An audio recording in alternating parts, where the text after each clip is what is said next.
Polavaram project సందర్శనకు వెళ్ళారు. ఆయనే మాట్లాడుతూ ఇవాళ అక్కడ ఆయన 5 సంవత్సరాలు ముఖ్యమంత్రిగా పరిపాలన చేసినప్పుడు 33 సార్లు పోలవరం సందర్శనకు వెళ్ళానని చెప్పారు. దానితో పాటుగా ఆయనకు సంబంధించినటువంటి పత్రికలు కానీ ఆయన కానీ పదే పదే చెబుతున్నటువంటి అంశం ఏమిటంటే జగన్మోహన్ రెడ్డి గారు 5 సంవత్సరాల పరిపాలన చేసినప్పుడు పోలవరం నత్తనడకన నడిచిందని, ఇప్పుడు చంద్రబాబు నాయుడు గారు గత 9 మాసాల క్రితం అధికారంలోకి వచ్చిన దగ్గర నుంచి శరవేగంతో పరుగులు తీస్తుందని రాస్తున్నారు, ఆయన చెబుతున్నాడు. అంతేకాదు, రాష్ట్ర విభజన తర్వాత కూడా చంద్రబాబు నాయుడు గారు అధికారంలోకి వచ్చినప్పుడు 2014లో ఆయన మళ్ళా ఓటమి పాలు అయ్యేంత వరకు కూడా పోలవరం పరిగెత్తిందని, శరవేగమని పుంఖాలుగా ఫస్ట్ పేజీలో వార్తలు రాశారు. ఒకానొక సందర్భంలో 2018కి పూర్తి చేసి 2019 ఎన్నికలకు వెళ్తాం, పూర్తి చేయండి అసలు ఎన్నికలకే వెళ్ళాం,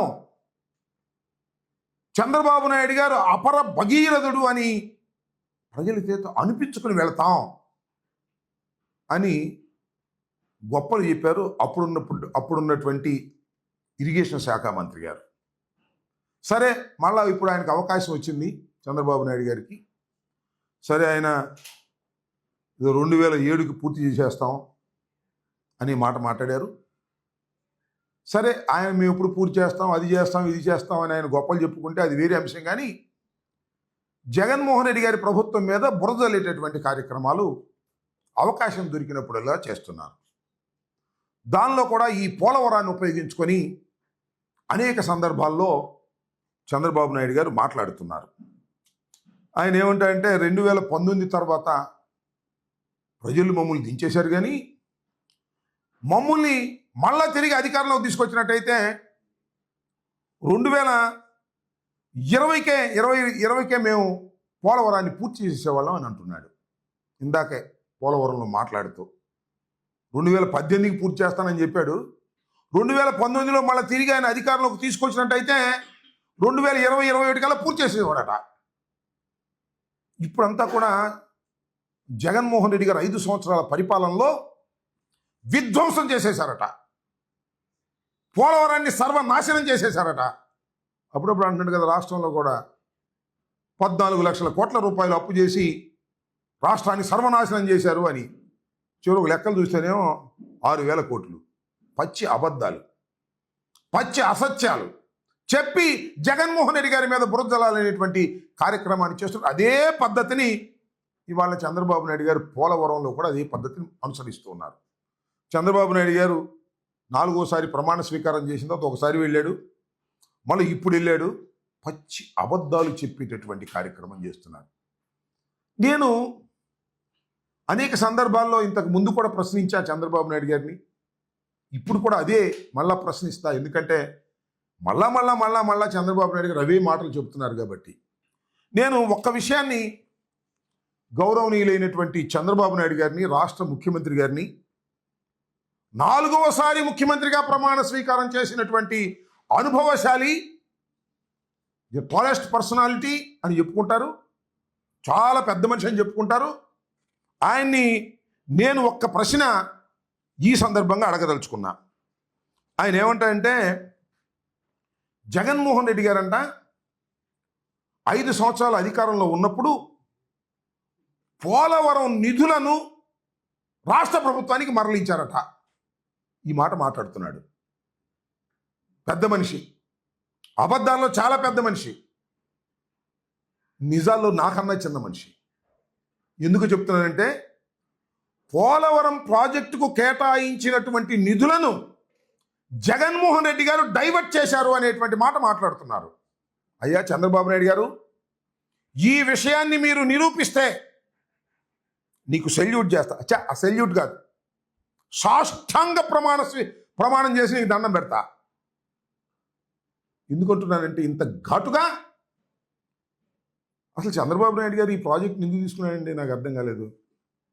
ఈ ప్రాజెక్ట్ ఎవరు నిర్మించాలి? ప్లీజ్ ఆలోచించండి ఆంధ్ర రాష్ట్ర ప్రజానీకం.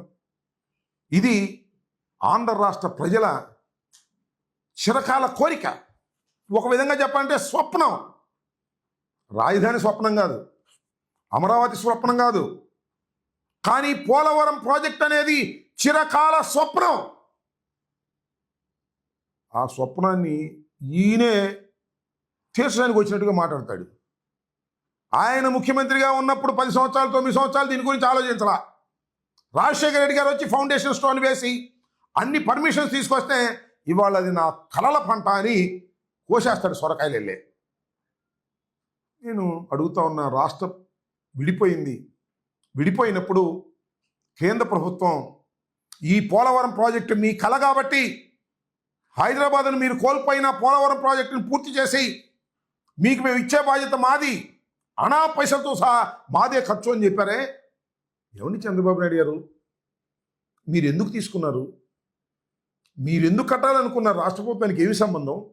కేంద్రం కదా కట్టవలసింది, ప్రతి పైసా కేంద్రమే కదా. నిర్వాసితులకు ఇచ్చేది R&R ప్యాకేజ్ కూడా కేంద్రమే కదా. మీరు ఎందుకు తీసుకున్నారు? 2016లో చంద్రబాబు నాయుడు గారు తీసుకున్నారు. ఎందుకు చెప్తున్నానంటే ఫండ్స్ని మేము డైవర్ట్ చేసామని చెప్తున్న సందర్భంగా నేను చెప్పదలుచుకున్నా, ఇక్కడ అడగదలుచుకున్నా. అసలు ఏంటో షరతు తెలిసే చంద్రబాబు నాయుడు గారు తీసుకున్న షరతు, ముందు రాష్ట్ర ప్రభుత్వం ఖర్చు పెట్టింది, వాళ్ళు రీఎంబర్స్మెంట్ ఇస్తారు. అంటే మనం ఒక 1000 కోట్లు ఖర్చు పెట్టామనుకోండి, ఈ 1000 కోట్లు కూడా లెక్క చూసి అయ్యా మీరు ఖర్చు పెట్టి మన నిజమేను మీ రాష్ట్ర ఖజానా నుంచి ఇదిగో ఈ 1000 కోట్లు తీసుకొని నేను ఇస్తారు. నేను అడుగుతా ఉన్నా, ముందు మనం ఖర్చు పెట్టిన తర్వాత అర్థమవుతుందిగా మీ అందరికీ, ముందు మనం ఖర్చు పెట్టిన తర్వాత వాళ్ళు రీఎంబర్స్మెంట్ ఇస్తే డైవర్ట్ చేసే అవకాశం ఎక్కడుంది చెప్పండి? వాళ్ళు ముందు కేటాయిస్తే కదా డబ్బులు. అయ్యా మీ పోలవరం ప్రాజెక్టు 50,000 కోట్లు అవుతుంది,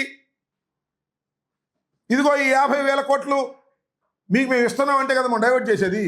ముందు మనం ఖర్చు పెడితే, ఎక్కడి నుంచి?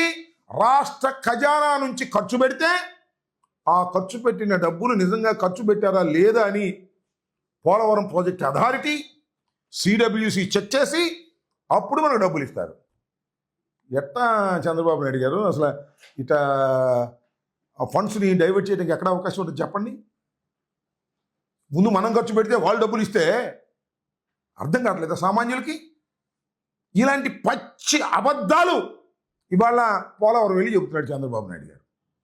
నేను ఆ రోజున అడిగా, ఈ రోజున అడుగుతున్నా, సమాధానం చెప్పేటటువంటి పెద్ద మనిషి కాదు ఆయన.